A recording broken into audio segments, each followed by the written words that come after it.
Hello everyone, welcome to my channel. तो हम लोग सॉल्व कर रहे हैं जून 2011 के CSIR नेट का पेपर हम सॉल्व कर रहे हैं। पार्ट बी के क्वेश्चंस को हम डिस्कस कर रहे हैं। पिछले दो वीडियो में हमने रियल एनालिसिस और लीनियर अलजेब्रा के क्वेश्चन को डिस्कस किए जो पार्ट बी में थे। तो आज के लेक्चर में भी हम सॉल्व करेंगे कॉम्प्लेक्स एनालिसिस के क्वेश्चन को, और एक क्वेश्चन जो है वो डिफरेंशियल कैलकुलस का है, दैट इज मल्टी लीनियर से रिलेटेड। तो जिसमें हमें क्या करना है, एक डिटरमिनेंट मैप का डेरिवेटिव फाइंड करना है। और दो क्वेश्चन कॉम्प्लेक्स एनालिसिस है। क्वेश्चन सिंपल सा क्वेश्चन है, हार्मोनिक पे डिपेंड है, एनालिटिक फंक्शन पे, और एक क्वेश्चन है रेडियस ऑफ कन्वर्जेंस से। तो दो क्वेश्चन कॉम्प्लेक्स एनालिसिस के आए हुए थे जून 2011 के पार्ट बी में, और एक क्वेश्चन मल्टी लीनियर का था, तो यहाँ पे मैंने इंक्लूड कर दिया है। तो ये तीन क्वेश्चन है जो हमको आज डिटेल में डिस्कस करना है। पहला क्वेश्चन जो है वो एनालिटिक पे है। तो मैं पहले आपको बताऊंगा कि एनालिटिक फंक्शन के लिए कौन कौन सी सफिशिएंट कंडीशन है, क्या नेसेसरी कंडीशन है, CR इक्वेशन, और उसके बाद हम हार्मोनिक और हार्मोनिक कॉन्जुगेट पे जाके उस क्वेश्चन को सॉल्व करेंगे। उसके बाद रेडियस ऑफ कन्वर्जेंस का एक क्वेश्चन है, सिंपल सा है, और एक क्वेश्चन है मल्टी लीनियर का। ठीक है, तो ये तीन क्वेश्चन जो आज हम डिस्कस करेंगे। तो प्लीज जो भी इस वीडियो को फर्स्ट टाइम देख रहे हैं तो डिस्क्रिप्शन बॉक्स में लिंक गिवन है, वहां जाके आप सारे वीडियो को देख सकते हैं। और इसके अलावा अगर PDF वगैरह चाहिए तो आप टेलीग्राम ग्रुप पे या व्हाट्सएप ग्रुप पे ज्वाइन हो सकते हैं। तो स्टार्ट करते हैं क्वेश्चन नंबर 1। तो पहले मैं आपको क्वेश्चन दिखा देता हूं कि क्वेश्चन नंबर 1 है क्या, उसके बाद हम सॉल्व करते हैं।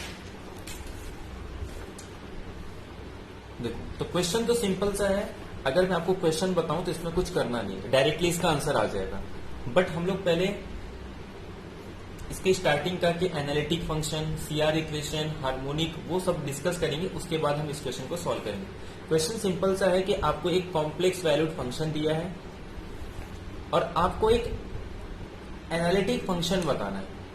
अगर आपके पास इमेजिनरी पार्ट गिवन है और क्वेश्चन में ये बता रहा है कि क्या ये किसी एनालिटिक फंक्शन का इमेजिनरी पार्ट हो सकता है। अब ये ऑप्शन है कि f कभी भी किसी भी, मतलब मैं ऐसा कोई भी रियल का चॉइस नहीं है जिसके लिए ये क्या हो जाएगा, हमारे पास किसी एनालिटिक फंक्शन का इमेजिनरी पार्ट बन सके।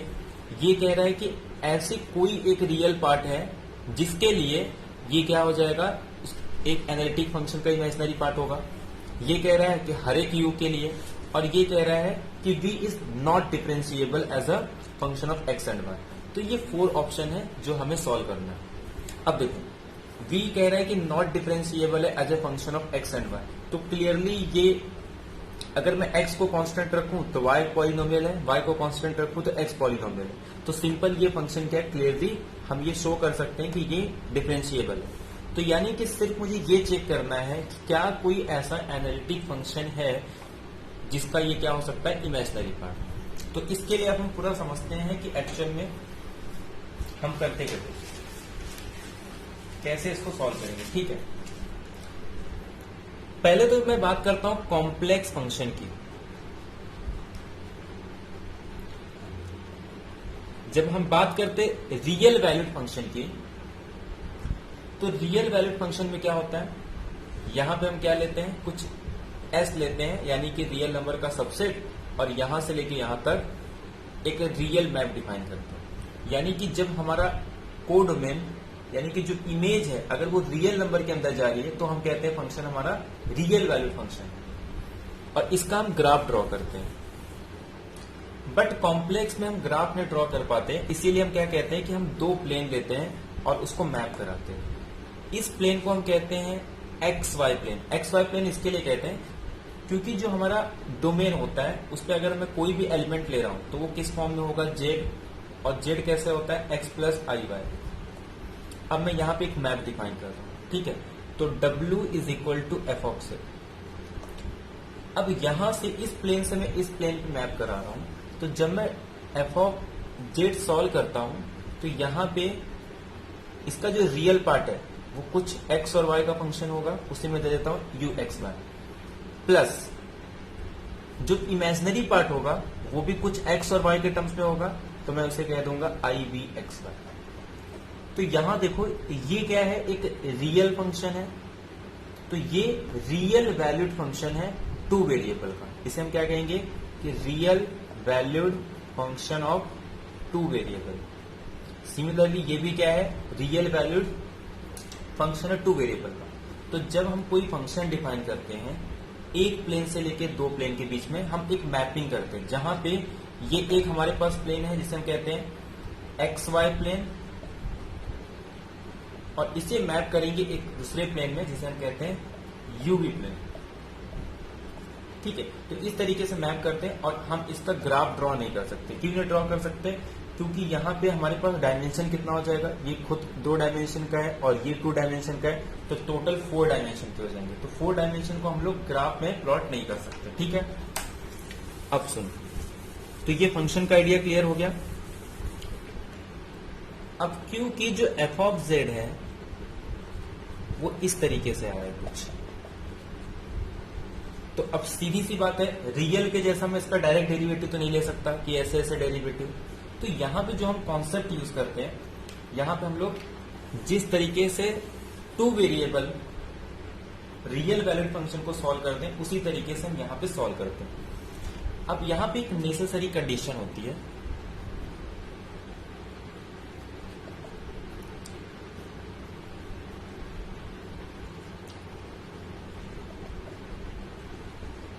अब नेसेसरी कंडीशन मतलब P इंप्लाइज Q। ठीक है, तो अगर फंक्शन को डिफरेंशिएबल होना है, ठीक है, if f is a differentiable imply CR equation satisfy. ठीक है, अगर फंक्शन डिफरेंशिएबल है इसका मतलब CR इक्वेशन सेटिस्फाई होगा। अब ये CR इक्वेशन क्या है, हम इसे सॉल्व करते हैं जैसे टू वेरिएबल का रियल वैल्यूड फंक्शन, उसे सॉल्व करने पे हमें एक रिलेशन मिलता है, और वो रिलेशन ये होता है कि ux is equal to v Y,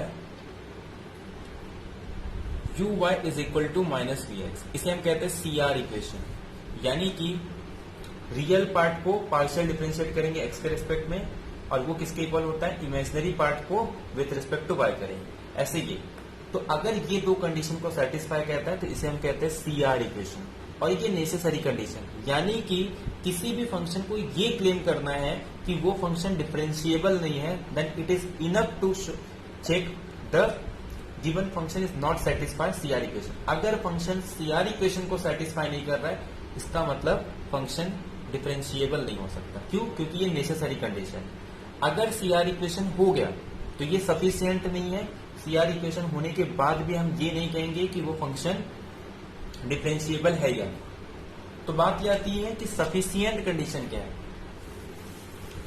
तो नेसेसरी कंडीशन समझ में आ गया। तो जब भी हमें ये क्लेम करना है कि एक फंक्शन गिवन है, अगर वो डिफरेंशिएबल नहीं है, ये हमें शो करना है, तो हम क्या शो कर देंगे, अगर मैं ये शो कर दूं कि फंक्शन का जो CR इक्वेशन है वो सेटिस्फाई नहीं कर रहा है, तो हम कहेंगे कि फंक्शन हमारा डिफरेंशिएबल है। अब सफिशिएंट कंडीशन की बात करते हैं। तो जो f ऑफ z है u प्लस आई वी, अब ये जो u और v, ये जो दो फंक्शन दिया है, और ये कैसे फंक्शन है, टू वेरिएबल के रियल वैलिड फंक्शन है। अब टू वेरिएबल की है तो यहां पे हम लोग पार्शियल डेरिवेटिव की बात करेंगे। तो कोई भी फंक्शन डिफरेंशिएबल तब होगा, सफिशिएंट कंडीशन ये है कि जो u और v है ये कंटिन्यूअस होने चाहिए,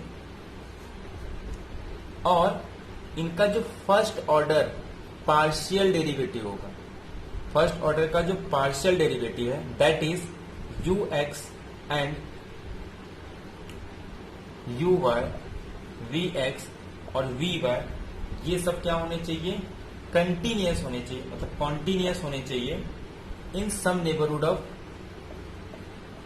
j। मतलब जिस पॉइंट पे हम लोग चेक कर रहे हैं, तो जिस पॉइंट पे चेक कर रहे हैं उस पॉइंट के अराउंड एक नेबरहुड ड्रॉ करो, तो उस पर ये क्या होना चाहिए, ux, uy, vx, vy क्या होना चाहिए, कॉन्टिन्यूअस होना चाहिए। तो ये सफिशिएंट कंडीशन हो जाता है कि किसी भी फंक्शन को अगर हमें डिफरेंशिएबिलिटी चेक करना है, तो जो u और v है यानी कि उसका रियल और इमेजिनरी पार्ट कॉन्टिन्यूअस होना चाहिए, और उसके पास फर्स्ट ऑर्डर की जो पार्शियल डेरिवेटिव है वो भी कॉन्टिन्यूअस होने चाहिए, और प्लस जो नेसेसरी कंडीशन है कि CR इक्वेशन, ठीक है, ये तो होना ही चाहिए। बाकी ये एक्स्ट्रा कंडीशन, ये दोनों कंडीशन को मिला के हम कहते हैं कि फंक्शन हमारा डिफरेंशिएबल, ठीक है। ये हो गया डेरिवेटिव का कॉन्सेप्ट। एक्चुअल में जो हमारा क्वेश्चन है वहां पे हमें सिंपल जो यूज करना उस पर आते हैं। अब एनालिटिक फंक्शन क्या होता है?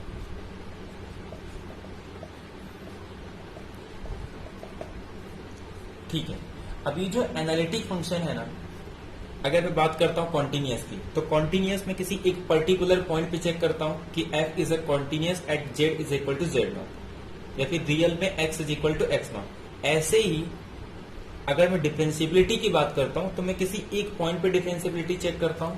ऐसे ही जब मैं एनालिटिक फंक्शन की बात करता हूं तो मैं किसी डोमेन की बात कर रहा हूं। इसीलिए एनालिटिक फंक्शन से पहले हम डिफाइन करते हैं रेगुलर, या फिर किसी पॉइंट को रेगुलर कब बोलेंगे। मान लो z is equal to z naught को क्या बोलेंगे हम? Regular point. और एनालिटिक फंक्शन उसे कहते हैं, जैसे मान लो एक डोमेन है, ठीक है, ये मेरे पास D है, और इस D पे मुझे एनालिटिक फंक्शन बोलना है जब इसके जो सारे पॉइंट है, ठीक है, वो कैसे होने चाहिए? Regular point. तो एक काम करते हैं, हम रेगुलर पॉइंट को समझ लेते हैं और हमारा एनालिटिक फंक्शन हो जाएगा। A function is said to be analytic function if in a domain D, किसी डोमेन पे फंक्शन एनालिटिक तब होगा जब इसके सारे पॉइंट रेगुलर पॉइंट होंगे। अब समझते हैं ये रेगुलर पॉइंट क्या होता है। रेगुलर पॉइंट ये कहता है कि आप कोई भी पॉइंट ले लो z नॉट, ठीक है, ठीक है, ये डोमेन है D, C का एक सबसेट है डोमेन, ठीक है, और इस डोमेन पे एक पॉइंट ले लिया z, और इस z नॉट को हम कहेंगे कि ये रेगुलर पॉइंट है f का। कब? जब आप इसके अराउंड एक नेबरहुड ड्रॉ करो, एक्सेप्ट इस पॉइंट को छोड़ दो, ठीक है, z नॉट को छोड़ के इसके नेबरहुड पे, या फिर ये कह सकते हैं कि ये जो नेबरहुड है इसके हर पॉइंट पे फंक्शन डिफरेंशिएबल होना चाहिए, यानी कि f is a differentiable on z to z minus is less than delta, ठीक है। z नॉट को छोड़ के इससे यहाँ पे 0 लगा रहे हैं, मतलब z नॉट के अराउंड अगर एक आप मतलब एक नेबरहुड ड्रॉ करो, सपोज डेल्टा डिस्टेंस का, तो इसके हर पॉइंट पे फंक्शन, इस पूरे डोमेन पे फंक्शन क्या होना चाहिए? ये जो नेबरहुड है पूरे इस डोमेन नेबरहुड पे फंक्शन डिफरेंशिएबल होना चाहिए। अगर इस डोमेन के हर एक पॉइंट रेगुलर हो गए, यानी कि उसके अराउंड में एक नेबरहुड ड्रॉ कर सकता हूं जिसके हर पॉइंट पे फंक्शन क्या हो? डिफरेंशिएबल हो, तब हम कहेंगे कि फंक्शन हमारा एनालिटिक फंक्शन। तो ये होता है एनालिटिक फंक्शन का डेफिनेशन। या फिर सिंपल ये कह सकते हो कि a function is analytic at a point z if f of z is differentiable at a z as well as in some neighborhood of the point p। अगर मान लो किसी एक पॉइंट की अगर मैं बात भी करता हूं कि किसी पॉइंट पे, एक्चुअल में एक पॉइंट पे रेगुलर पॉइंट नहीं होता, अरे एनालिटिक हम नहीं करते, एनालिटिक पूरे डोमेन की बात करते हैं। अगर किसी पॉइंट पे एनालिटिक कहना भी है तो इसका मतलब इसके अराउंड आप एक नेबरहुड ड्रॉ कर दो और उसके हर एक पॉइंट पे वो डिफरेंशिएबल होना चाहिए। अगर ऐसा नेबरहुड मिल गया तो मेरा फंक्शन एनालिटिक है, ठीक है। तो आप इस तरीके से ही बोल सकते हो, या फिर रेगुलर पॉइंट को डिफाइन करके ये कह दो कि किसी डोमेन पे फंक्शन एनालिटिक कब होगा? जब उसके हर पॉइंट पे फंक्शन, उसके मतलब उसकी सारी पॉइंट क्या होनी चाहिए? रेगुलर पॉइंट होनी चाहिए। अब इसी में एक कॉन्सेप्ट आता है इंटायर। अगर सी के पूरे कॉम्प्लेक्स प्लेन पे फंक्शन एनालिटिक है तो उसे इंटायर कहते हैं।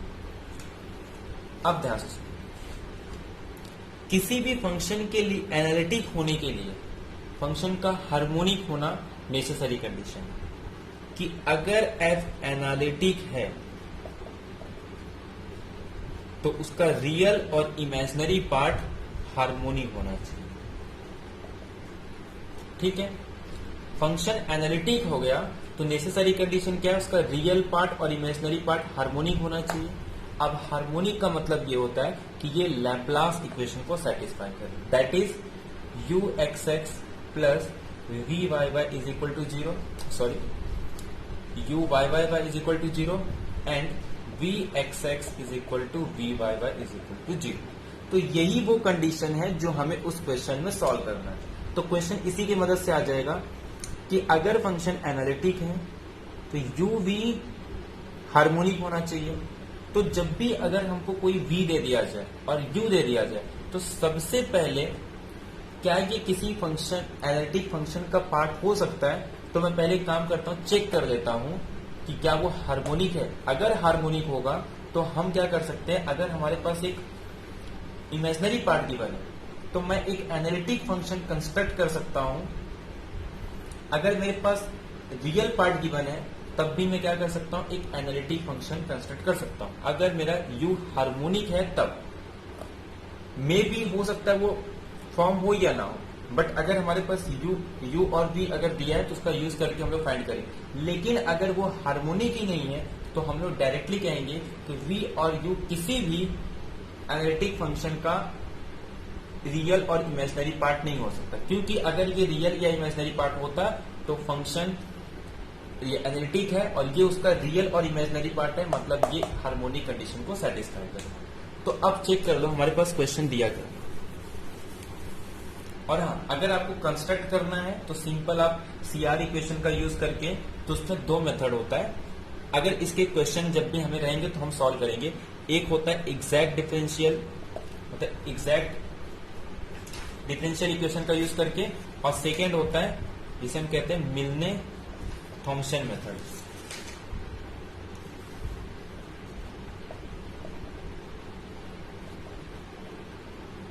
ठीक, तो ये दो मेथड है जिसका यूज करके हम सॉल्व करते हैं। और इसमें सिंपल कुछ नहीं यूज करते, एक तो हम CR इक्वेशन का, हार्मोनिक इक्वेशन का इसका यूज करते हैं, और थोड़ा सा एग्जैक्ट इक्वेशन का यूज करते हैं। एग्जैक्ट आपको पता होगा डिफरेंशियल इक्वेशन में mxy dx plus nxy dy। हम इसे एग्जैक्ट कब कहते हैं, जब m को y के रिस्पेक्ट में करो और n के x के रिस्पेक्ट में। अगर ये कंडीशन सेटिस्फाई करता है तब हम कहते हैं कि ये क्या है, एग्जैक्ट डिफरेंशियल इक्वेशन है। और इससे यूजफुल ये हो जाता है कि इसे हम टोटल डेरिवेटिव के फॉर्म में लिख पाते हैं। ठीक है, तो टोटल डेरिवेटिव के फॉर्म में लिख पाते हैं। और इसका जो सॉल्यूशन होता है वो सिंपल, एक बार x को कांस्टेंट रख के, तो इसका जो हमारा सॉल्यूशन होता है m y को कांस्टेंट रख के और प्लस n, इसमें नॉट कंटेनिंग x और इज इक्वल टू c। तो ये सॉल्यूशन आ जाता है। तो इसका यूज करके हम लोग ये सॉल्व करेंगे। तो किसी अगर क्वेश्चन में जहां पे हमको अगर रियल या इमेजिनरी पार्ट गिवन है और हमें वहां पे एनालिटिक फंक्शन कंस्ट्रक्ट करना होगा या फिर उसका रियल पार्ट फाइंड करना, तो वहां पे हम लोग यूज करेंगे। ठीक है, तो फिलहाल के लिए जो हमारा क्वेश्चन है, अब देखो, तो क्वेश्चन क्या था कि एक इमेजिनरी पार्ट गिवन है और हमें एक रियल पार्ट यूज करके एनालिटिक फंक्शन डिफाइन करना है। मतलब इसका यूज करके मैं रियल पार्ट फाइंड कर सकता हूं या फिर एक एनालिटिक फंक्शन डिफाइन कर सकता हूं। तो दोनों मेथड का यूज करके हम लोग कैलकुलेट कर सकते हैं। बट यहाँ पे सबसे पहला मेरा एग्जाम में अप्रोच ये होना चाहिए कि सबसे पहले मैं ये चेक करूंगा कि क्या ये फंक्शन हार्मोनिक कंडीशन को सेटिस्फाई कर रहा है। तो उसके लिए आपको क्या करना है, x x plus p y y, ये 0 होना चाहिए थ्रू आउट डोमेन। अब देखो, इसको मैं अगर एक्स एक्स के रिस्पेक्ट में करूं तो ये हो जाएगा 3y², और फिर से ऐसे करूंगा तो ये तो 0। ऐसे अगर इसको y के रिस्पेक्ट में करूं तो ये एक बार करूंगा तो ये क्या हो जाएगा 6xy, और जब मैं इसको फिर से करूंगा तो ये मेरे पास आ जाएगा 6x। तो देयरफॉर ये आ रहा है 6x। अब 6x जो है ये किसके इक्वल नहीं है, 0 के इक्वल नहीं है। तो देयरफॉर ये किसी भी एनालिटिक फंक्शन का इमेजिनरी पार्ट नहीं हो सकता। अगर ये किसी एनालिटिक फंक्शन का इमेजिनरी पार्ट होता तब ये हार्मोनिक फंक्शन होता, यानी कि ये इस लैप्लास इक्वेशन को सेटिस्फाई करता। क्योंकि v जो इमेजिनरी पार्ट है ये हार्मोनिक फंक्शन नहीं है और लैप्लास इक्वेशन को सेटिस्फाई नहीं कर रहा है, तो किसी भी एनालिटिक फंक्शन का ये पार्ट इमेजिनरी पार्ट नहीं हो सकता। अब कोई भी रियल ले लो, for any choice of u we can not be a imaginary part of any analytic function. अब एनालिटिक फंक्शन को ही हम होलोमॉर्फिक फंक्शन कहते हैं। यहाँ पे होलोमॉर्फिक यूज किया है। अब होलोमॉर्फिक दोनों ही सिनोनिम्स हैं एक दूसरे के, होलोमॉर्फिक या एनालिटिक फंक्शन। इसमें कंफ्यूज नहीं होना है आपको, होलोमॉर्फिक और एनालिटिक दोनों सेम टर्म्स है। अब ये पावर सीरीज मैंने आपको बताया भी था, किसमें, कॉम्प्लेक्स में बताया था कि कैसे सॉल्व करना है। तो सिंपल सा मेथड था कि जब भी a⁻n फॉर्म का आपको मिल जाए, जब भी a⁻n फॉर्म का आपको मिल जाए, आपको समझना है इसका जो आंसर होगा वो a, यही आंसर आ जाता है। तो ये रेडियस ऑफ कन्वर्जेंस हो गया a। और जब भी z⁻kn के फॉर्म में होता है तो उतना आपको रूट ले लेना होता है। अब यहाँ पे z2n दिया है तो आपको 1/2। तो देयरफॉर जैसे हमारे पास यहाँ पे क्या दिया है, 0 to ∞ 2⁻n z⁻2n, तो ये a⁻n है। अगर a⁻n रहता है तो 1/a, और अगर a⁻n है तो सिंपल 2। तो r = 2। अब यहाँ पे ये रूट ले लेना इसका, जितना पावर उतना रूट, यानी कि जो मेरा डोमेन होगा z-0 इज लेस देन √2। अब यहाँ पे इक्वल साइन आएगा या नहीं आएगा, तो एक काम करो यहाँ पे पुट कर दो। √2 की वैल्यू जैसे यहाँ पे आप पुट करते हो तो ये क्या आ जाएगा, समेशन 0 to ∞ 2⁻n √2 मतलब 2⁻1/2, तो ये 1/2 2 कैंसिल, तो summation 0 to ∞ 2⁻n into 2n, और ये आ जाएगा 1। और क्लियरली ये जो सीरीज है कांस्टेंट, ये कांस्टेंट फंक्शन है 1, और ये कभी भी कैसे क्या नहीं होता, सीरीज डाइवर्जेंट होता है। ठीक है, तो ये सीरीज कन्वर्जेंट नहीं है, इसीलिए जो रेडियस ऑफ कन्वर्जेंस होगा या फिर जो डोमेन ऑफ कन्वर्जेंस है, रेडियस हमें नहीं फाइंड करना, हमें डोमेन ऑफ कन्वर्जेंस फाइंड करना है। तो z-0 इज लेस देन √2। तो कौन सा ऑप्शन करेक्ट हो जाएगा, डी ऑप्शन करेक्ट हो जाएगा। तो जब भी आपको एंड पॉइंट पे चेक करना है तो उस पर आपको पुट करके फंक्शन में सीरीज की वैल्यू फाइंड करनी होगी, और ये चेक करना होगा कि वो पॉइंट पुट करने पे अगर वो कन्वर्जेंस है तब तो ठीक है, नहीं तो ओपन इंटरवल। तो z इज लेस देन √2। अब ये लास्ट क्वेश्चन है, डिटरमिनेंट मैप का क्या फाइंड करना आपको, डेरिवेटिव। देखो एक क्वेश्चन बहुत ही सिंपल है, अगर आपको किसी भी डिटरमिनेंट का डेरिवेटिव फाइंड करना आता है, या तो दूसरा वे ये है सीधे सीधे इसका पार्शियल डेरिवेटिव के टर्म्स में इसका डिटरमिनेंट आना चाहिए। अगर आपको तीनों में से एक भी आ रहा है तब आपसे ये क्वेश्चन बन जाएगा। मैं आपको तीनों बता देता हूं। पहले तो आपको पता होना चाहिए कि डिटरमिनेंट जो है ये एक मल्टी लीनियर फंक्शन होता है। अब मल्टी लीनियर फंक्शन का मतलब क्या होता है कि डिटरमिनेंट एक फंक्शन होता है इस तरीके से r⁻n इस तरीके से, ये कुछ m टाइम्स या फिर सपोज k टाइम्स ले लो से लेके रियल नंबर तक। इसे हम लोग मल्टी लीनियर फंक्शन भी कहते हैं। ये एक मल्टी लीनियर फंक्शन होता है। देखो एक तो हम r⁻n से लेके r⁻n तक, यहाँ पे सपोज कुछ और भी कर सकते हो, बट डिटरमिनेंट रियल पे जाता है, इसीलिए हम लोग इसको यहाँ पे r लेंगे, r⁻n। इसका मतलब क्या होगा कि यहाँ पे जो वेक्टर्स होंगे वो u1 से लेके कुछ इस तरीके से u1 तक होंगे, यहाँ पे जो वेक्टर्स होंगे वो भी कुछ v1 से लेके vn तक होंगे। ऐसे यहाँ के भी जो वेक्टर्स होंगे वो भी क्या होंगे, कुछ w1 से लेके wn तक। ऐसे ये कितने टाइम्स होगा, k टाइम। तो इस तरीके से इसके वेक्टर्स रहते हैं, और ये क्या होना चाहिए, अपने आप में लीनियर होना चाहिए। तो डिटरमिनेंट फंक्शन ये लीनियर होता है। आप ये प्रूव भी कर सकते हो कि डिटरमिनेंट फंक्शन कैसा है, मल्टी लीनियर फंक्शन। जैसे लीनियर की मैं अगर बात करूं, जब मैं लीनियर ट्रांसफॉर्मेशन की बात करता हूं तो ये कुछ इस तरीके से रहता है। ठीक है, तो अब हम यहां पे क्या करते हैं, एक वेक्टर मैं यहां से लूंगा तो alpha times v plus beta times w is equal to alpha times t of v plus beta times t of w। ये तो एक के लिए क्या हो गया, लीनियर हो गया। Where alpha beta belongs to field, ये फील्ड जिसके ऊपर वेक्टर स्पेस ले रहे हैं, और जो v और w है ये बिलोंग करेगा किसको, vn है। तो इसे हम कहते हैं लीनियर ट्रांसफॉर्मेशन। लेकिन अगर इसी को मैं मल्टी लीनियर में या फिर डिटर्मिनेंट में, जैसे यहां पे हमारे पास दिया है r square cross r square, ठीक है, और ये रियल नंबर, तो ये लीनियर कब होगा, जब यहां का कोई भी आप वेक्टर लोगे वो किसके फॉर्म में होगा, a1 a2 के फॉर्म में, ऐसे यहाँ पे b1 b2 के फॉर्म में। तो ये दोनों में ही लीनियर होना चाहिए, मतलब अल्फा टाइम्स इसके साथ भी लीनियर हो और ऐसे ही, और ये इसके साथ में दोनों के साथ ही लीनियर होना चाहिए। यहाँ पे आपको सेपरेटली दोनों कॉम्पोनेंट में आपको लीनियर चेक करना होता है, ठीक है।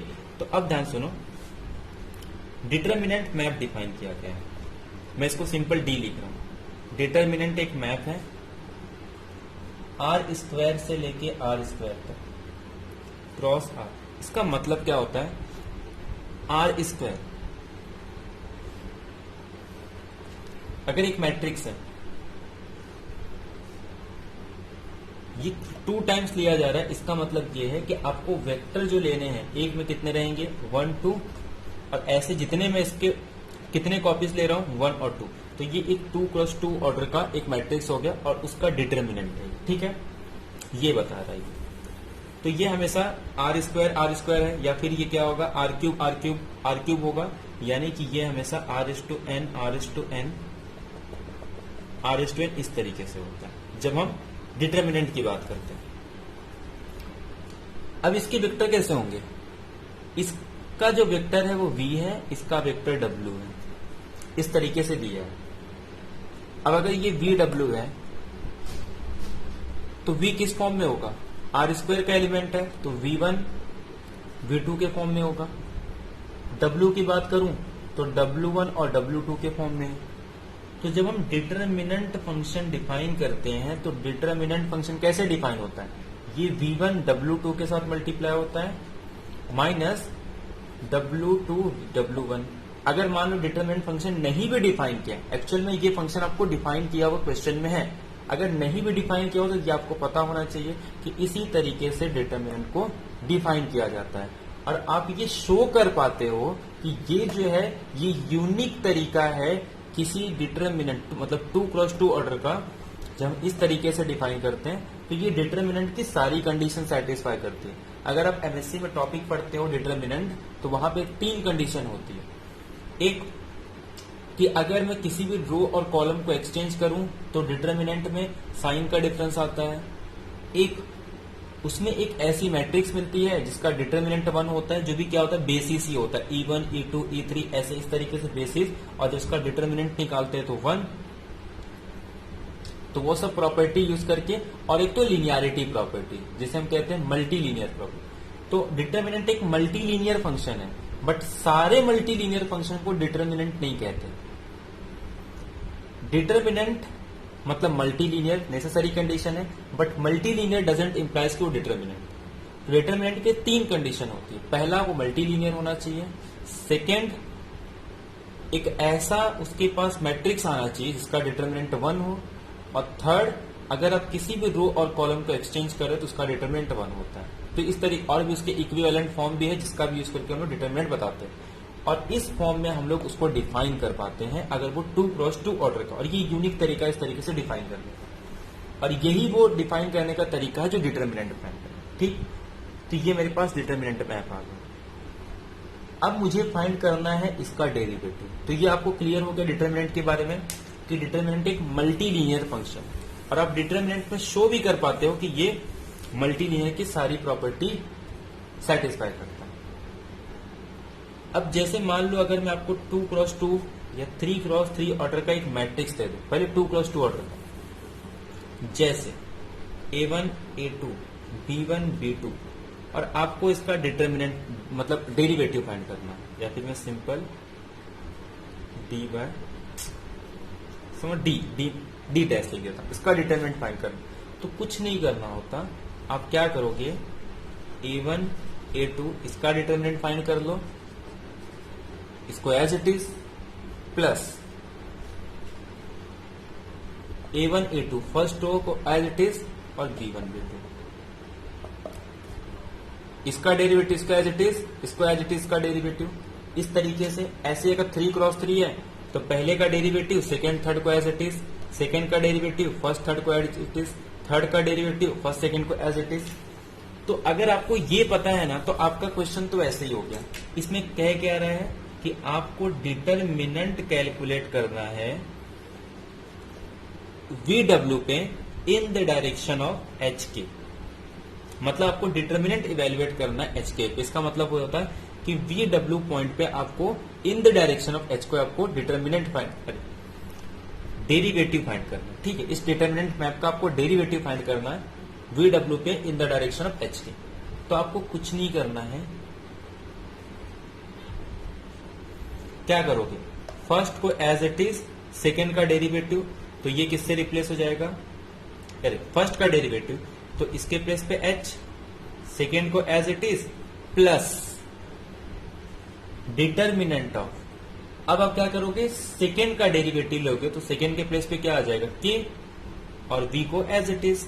तो अगर ये आपको पता है तो आपका डायरेक्ट आंसर आ जाता है और ये वाला आप करेक्ट करके निकल जाओगे। मतलब एग्जाम में आपको कुछ ना मल्टी लीनियर देखना है, ना ही आपको पार्शियल डेरिवेटिव यूज करना है, सिर्फ आपको ये प्रॉपर्टी अगर पता है तो इस तरीके से आप फाइंड कर सकते हैं। मान लो अगर मैं इसी को VWX दे दूं और यहां पे HKL दे दूं तो आप क्या करोगे, यहां पे सिंपल जैसे इसी क्वेश्चन को मैं चेंज कर दूं तो आपको कुछ नहीं चेक करना, आप सीधे कह दोगे इसका डिटरमिनेंट, इसका जो डेरिवेटिव आएगा इस फंक्शन का इस डायरेक्शन में वो सिंपल क्या होगा, v का डेरिवेटिव मतलब h, WX as it is plus determinant of. अब की क्या करोगे, W का मतलब K, VX को as it is plus determinant of, last में L और VW को एज इट इज। ये आपका डेरिवेटिव आ जाएगा इस डिटरमिनेंट मैप का इसके डायरेक्शन में। ठीक है, तो ये क्लियर हो गया आपको। एक तरीका तो ये है, एक तरीका ये है कि आपको एक फॉर्मूला मिल जाता है कि जैसे किसी पॉइंट पे आपको चेक करना है V1 V2 और सेकेंड क्या है W, तो W को W1 W2 किस डायरेक्शन में चेक करना है H, तो H भी कैसा होगा H1 H2 और K कैसा होगा K1 K2। तो आप क्या करोगे, D को पार्शियल डिफरेंशिएट करोगे with respect to V1 in the direction of H1 plus partial derivative of with respect to V2 in the direction of H2। इस तरीके से आपको हर एक कॉम्पोनेंट मतलब इसके रिस्पेक्ट में डेरिवेटिव फाइंड करो इसके डायरेक्शन में, और ऐसे लास्ट में डेरिवेटिव W1 K1 और dW बाय dW2। अगर आप इसे सॉल्व करते हो तो आपका आंसर आ जाएगा जैसे यहां पे। अब जब V1 के रिस्पेक्ट में फाइंड करते हो और D क्या है हमारे पास, D था हमारे पास V1 W2 minus V2 W1 determinant map. अब देखो जब V1 के रिस्पेक्ट में करते हो तो ये तो 0 हो गया और इसका क्या आ जाएगा सिंपल W2 क्योंकि इसके रिस्पेक्ट में 1 और W2 तो W2 H1। ऐसे यहां पे क्या होगा ये माइनस W1, ये है क्या डिटरमिनेंट H1 का सेकेंड वाले के मतलब इसके सेकेंड W के सेकेंड कंपोनेंट से और H के सेकेंड कंपोनेंट का W के फर्स्ट कंपोनेंट से। तो इसका मतलब डिटरमिनेंट मैप हो गया HW। ऐसे आप शो कर सकते हो, सेकेंड आपका V और K आ जाएगा। ठीक है, एक तो ये तरीका हो गया, या फिर एक और तरीका है जिसमें आपको अगर VW इस पॉइंट पे इस डायरेक्शन में करना है तो आप क्या करो K को फिक्स करके मतलब K को फिक्स कर दो 0 और इस डायरेक्शन में निकाल दो और एक बार 0 करके K डायरेक्शन में निकाल दो और आपको मल्टी लीनियरिटी की प्रॉपर्टी यूज करके कि सिंपल डेरिवेटिव आपका आ जाएगा। जब आप इसके डायरेक्शन में करोगे तो V प्लस H और W plus determinant of V को एज इट इज और W प्लस के, जब इस डायरेक्शन में करो इसका अलग सेपरेट फाइंड कर दो, इसका सेपरेट, और लीनियरिटी का यूज करके जो डेरिवेटिव आएगा इन दोनों डायरेक्शन में दोनों का सम आ जाएगा। तो यहाँ पे आप सिंपल डिटर्मिनेंट कैलकुलेट कर लो, पहले इसका कॉम्पोनेंट निकाल लो, तो इसका कॉम्पोनेंट कैसे आ जाएगा v1 प्लस h1, ऐसे यहाँ पे v2 प्लस h2। जब इसको सॉल्व करोगे तो आपके टर्म कैंसिल होकर वही आ जाएंगे, ठीक है। तो ये तीनों मेथड है, बट सबसे सिंपल तरीका आपका वही था जो मैंने आपको पहले बताया था। तो एग्जाम में आपको उसी मेथड से करना है, बाकी ये तो पूरा आपको पता होगा कि इस तरीके से हम अलग अलग मेथड से इसको कैलकुलेट कर सकते हैं। तो आई होप आपको सारी क्लियर हो गए होंगे। 3 क्वेश्चन हमने डिस्कस किए। पहला क्वेश्चन जो था वो सिंपल, अगर देखो मैं एग्जाम पॉइंट ऑफ व्यू से कहूं तो बहुत ही सिंपल क्वेश्चन था। पहले में आपको सिर्फ क्या चेक करना था कि v को ये चेक करो कि क्या वो हार्मोनिक कंडीशन को सेटिस्फाई कर रहा है, नहीं सेटिस्फाई किया तो वो नेसेसरी कंडीशन है, मतलब फंक्शन किसी भी u के किसी भी चॉइस के लिए वो किसी भी एनालिटिक फंक्शन का इमेजिनरी पार्ट नहीं बन सकता। सेकेंड, आपको ट्रिक पता था, मैंने आपको रेडियस ऑफ कन्वर्जन से बताया है, जब कॉम्प्लेक्स एनालिसिस का आप देख भी सकते हो कॉम्प्लेक्स एनालिसिस के वीडियो में, अभी जो भी इसके पहले हमने कॉम्प्लेक्स एनालिसिस का लेक्चर दिया था आपको मिल भी जाएगा, ठीक है। और थर्ड, मल्टीलीनियर से रिलेटेड था, बट उसमें कुछ नहीं यूज करना है, सिंपल आपको याद रखना है किसी भी डिटर्मिनेंट मैप का अगर आपको डेरिवेटिव फाइंड करना है, चाहे वो आर स्क्वायर से लिया हो, r square cross r square से, या फिर r cube cross r cube cross r cube से, आपको सिर्फ क्या करना है एक एक कंपोनेंट को फिक्स करके बाकी, एक कंपोनेंट का डेरिवेटिव निकाल के बाकी को फिक्स, सेकंड का डेरिवेटिव निकाल के बाकी फिक्स, जिस तरीके से आप प्रोडक्ट में डेरिवेटिव फाइंड कर, ठीक उसी तरीके से इसका कॉन्सेप्ट है। आई होप आपको सारे पॉइंट क्लियर हो गए होंगे। नेक्स्ट लेक्चर में हम सॉल्व करेंगे नंबर थ्योरी के कुछ क्वेश्चन, क्योंकि 2011 में 2 से 3 क्वेश्चन पार्ट बी में नंबर थ्योरी से आए थे, और बाकी क्वेश्चन मॉडर्न अलजेब्रा के, जिसमें हम लोग रिंग थ्योरी और फील्ड थ्योरी और मॉडर्न अलजेब्रा तीनों के ही क्वेश्चन आपको मिलेंगे, क्योंकि एक क्वेश्चन गैलोआ थ्योरी से डिग्री ऑफ एक्सटेंशन पे पूछा था, और एक क्वेश्चन जो है वहां पे इरिड्यूसिबल और रिड्यूसिबल से रिलेटेड है, और उसमें आपको मैक्सिमल आइडियल मतलब फील्ड के बताना है क्वेश्चन रिंग के बारे में, और कुछ अलजेब्रा के क्वेश्चन है मतलब सेंटर ऑफ ग्रुप से रिलेटेड, ऑर्डर की प्रॉपर्टी पे, ठीक है। तो ये सब हम लोग नेक्स्ट लेक्चर में डिस्कस करेंगे। तो आज का लेक्चर ये एंड करते हैं, मिलते हैं नेक्स्ट लेक्चर में। Thank you very much, have a nice day.